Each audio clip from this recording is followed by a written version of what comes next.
Сәлам, дусларым!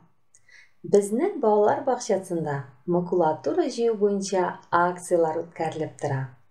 Көзен һәм язын. Мин бу эшкә бик теләп катнашам.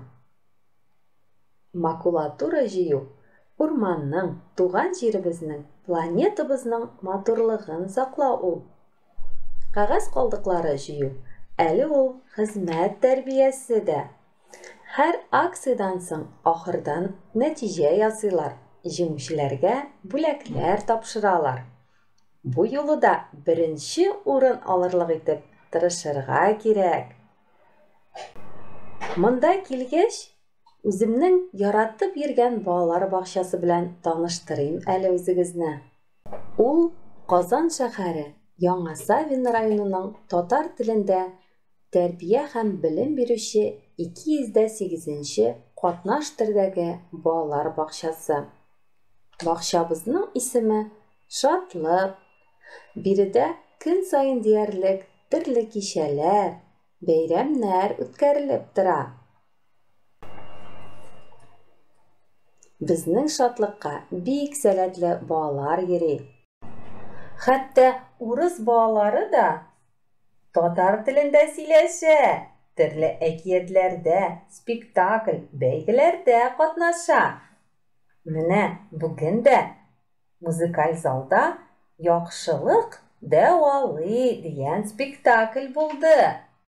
Аларны Шаян ТВ-дан да күрсәтәчәкләр.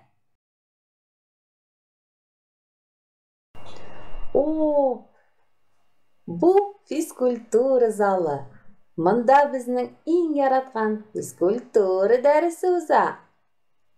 Без рәхәтләнеп йомшак келәм өстендә сикерәбез, йөгерәбез. Дусларым, менә монда оста куллы балаларның кул эшләрен күрә аласыз. Әйтәм бит, безнең балалар бакчасында иң сәләтле балалар йөри дип. Карагыз әле, космонавтика көненә нинди матур эшләр ясап куйганнар монда. Ә сез 12 апрельнең космонавтика көне икәнен беләсезме? Бу көнне иң беренче булып космоска Юрий Гагарин очкан. Мин үзебезнең балалар бакчасын бик яратам.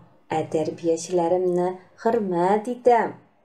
Барлык балалар бакчасында эшләүче хезмәткәрләргә зур рәхмәтемне белдерәм һәм сезгә кайнар сәламемне җиткерәм. Сау булыгыз, дусларым!